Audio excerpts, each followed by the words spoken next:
It's a really fast-moving story, and we know it's kind of set in a city which is, like Crongton is sort of unnamed as to exactly where it is, but it's kind of a city that we all kind of find familiar. So we knew it had to have that kind of urban feel, and it needed to be kind of quite fast-paced. It's this adventure story that this group of teenagers are on over the course of the night. I guess my initial thing was I really didn't want it to feel like a kind of dark, grey, gritty thing. I think often when we think of sort of urban environments and city environments, we kind of automatically kind of go grey and concrete and all a bit kind of drab and gritty. And there's kind of grit in the story, but it felt really important that this was a space that these teenagers felt like they were at home, and it was a space that they owned and that they could tell the story. And so really wanted to go with something which had a lot of kind of colour and a lot of energy and vibrancy that sort of reflected their characters and the environment that in the way that they saw it, rather than kind of what we think of as kind of a slightly grungy cityscape. We stumbled on kind of having this sort of rotating set quite early on, I think, because there's so many different locations. We knew that we wouldn't be able to do every location specifically kind of in real detail as to like kind of naturalistic detail. It had to be a sort of impression of what it was, and it felt more about it was really important that we could kind of capture their journey, really, and it's like this kind of crazy night course of one night in the city. So we wanted something which had some levels and had some kind of things that we recognise from cities, like and the estates that these all these teenagers live on, and the various places that they kind of visit during the course of the night. So we ended up with this kind of big mishmash of steps and levels and doors and railings and garage shutters and things like that had the kind of feel of all of the places that they go to and had the textures of all of the places that they go to without any of them specifically being one thing or another. So they all kind of stand in for lots of things. Having all of those things kind of located on this big kind of moving piece meant that we could sort of track some of the journeys that they were doing. So sometimes the set moves as they're moving, so it feels like we're going from one place to another. Sometimes it kind of rotates to a different side and we're automatically there.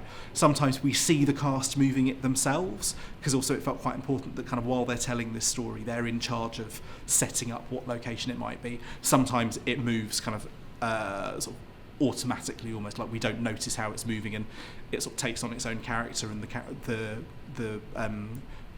Crongton Knights sort of suddenly find that they're in this space without quite knowing how that they've got there. So it sort of has a bit of its own sort of personality. Listen, with the set, I kind of knew that I wanted to kind of have graffiti as our big kind of way into it, because it sort of captured the energy and the colour that I really wanted to be in there. Like I said, I didn't want it to be kind of grey and dirty. I wanted like vibrancy and life, and for it to feel like these teenagers belong there, and they might have done it themselves. But so there's a lot of life in all of that.